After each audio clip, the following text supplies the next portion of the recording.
Masjid Raya Al-Jabar diresmikan pada tanggal 30 Desember 2022 lalu oleh Gubernur Jawa Barat Ridwan Kamil di Gede Bage, Bandung. Peresmian masjid ini juga dihadiri oleh Menteri Perdagangan Zulkifli Hasan dan Eksekutif Vice President Sekretaris PT Hutama Karya Cahyo Purnomo dan dihadiri juga secara online oleh Wakil Presiden Ma'ruf Amin. Buat yang belum tahu, Masjid Raya Al-Jabar ini menjadi Masjid Raya Jawa Barat dan juga ikon wisata. Jadi selama ini Jawa Barat memang belum punya tuh Masjid Raya, cuma numpang ke Masjid Agung Kota Bandung. Jadi pas tahun 2015 lalu, Ahmad Heriawan yang waktu itu jadi Gubernur Jawa Barat ngobrol sama Wali Kota Bandung Ridwan Kamil. Dia cerita nih, lagi cari lokasi untuk bangun Masjid Raya. Sejak Jawa Barat belum punya Masjid Raya dan masih numpang di Masjid Raya Bandung. Akhirnya ya udah Ridwan Kamil setuju. Ridwan Kamil juga pengen Jawa Barat punya masjid level provinsi kayak di provinsi-provinsi lain.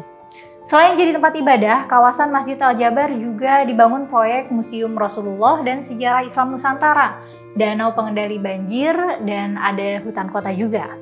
Pembangunan masjid ini juga melibatkan pengrajin lokal dan juga karya seni anak-anak Jawa Barat. Luasnya sebesar 26 hektar di Gede Bage, dirancang di atas danau retensi yang merupakan salah satu penanggulangan banjir di Gede Bage. Terus juga masih ada ciri khas Jawa Baratnya. Kalau kalian lihat di puncak Hatapa itu ada ikon tusuk sate kayak di gedung sate dan kantor Gubernur Jawa Barat. Proyek masjid ini ngabisin waktu pembangunan kurang lebih selama 1,6 tahun dengan anggaran menyentuh angka 495 miliar rupiah. Gede banget ya. Dari segala keindahan dan estetika yang dipunyai Masjid Al-Jabar, ternyata masyarakat juga ada yang mengkritik loh. Nah, kira-kira apa nih kritikannya? Simak selengkapnya bersama aku Mela hanya di Pro Kontra.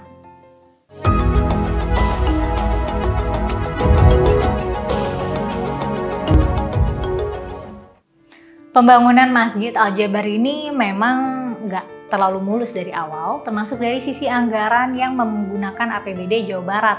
4 tahap lelang yang dilakukan sejak 2018 lalu bikin total anggaran keseluruhan buat masjid ini kurang lebih 1 triliun. Nah, di sini masyarakat jadi banyak yang protes. APBD ini kan salah satu sumbernya dari pajak masyarakat setempat ya. Terus juga yang bayar dari berbagai lapisan masyarakat.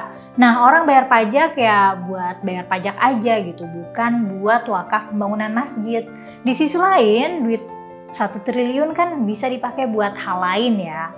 Apalagi Bandung itu masih punya masalah banjir, macet, dan juga masalah transportasi umum gitu. Ya, jadi menurut yang nggak setuju nih harusnya masalah-masalah itu tuh diprioritaskan. Misalnya aja transportasi publik yang menurut pakar transportasi ITB Sony Wibowo, nih katanya transportasi publik di Bandung tuh masih jauh ketinggalan sama kota-kota metropolitan lainnya. Udah gitu nggak ada kemajuan juga. Terus nggak cuma anggaran, ternyata banyak juga yang mengeluhkan soal kemacetan di akses jalan Masjid Al-Jabar ini. Ya, karena jalanannya hitung lumayan sempit sih. Di Jalan Cimincrang, akses jalan ke Masjid Al-Jabar itu jadi problem utamanya. Jalur itu terbilang kecil, cuma bisa dilewatin sama 2 mobil ukuran sedang. Salah satu netizen di Twitter juga berpendapat kalau masjid ini didesain buat jadi masjid wisata.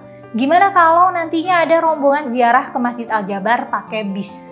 Gak kebayang itu bakal seruat apa Jalan Cimincrang, Gede Bage, Ciwasra, dan jalan-jalan sekitarnya. Kalau dari permasalahan ini sih kelihatan kayaknya memang secara infrastruktur gitu pembangunannya belum siap 100%.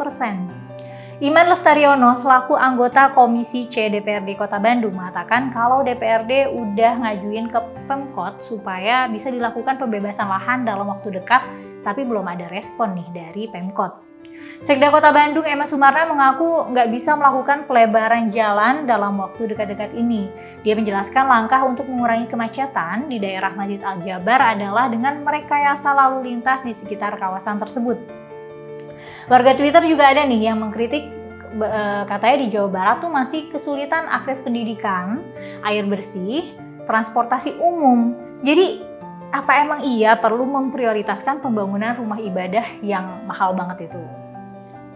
Ridwan Kamil sempat menanggapi kritikan di sosial medianya. Dia menjelaskan kalau penggunaan dana negara itu sudah kesepakatan bersama dan dibahas secara musyawarah.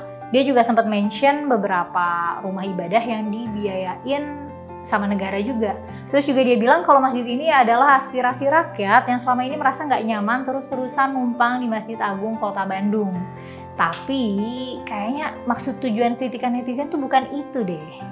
Nah, kalau menurut kalian gimana nih tentang masjid megah mewah yang biayanya sampai 1 triliun?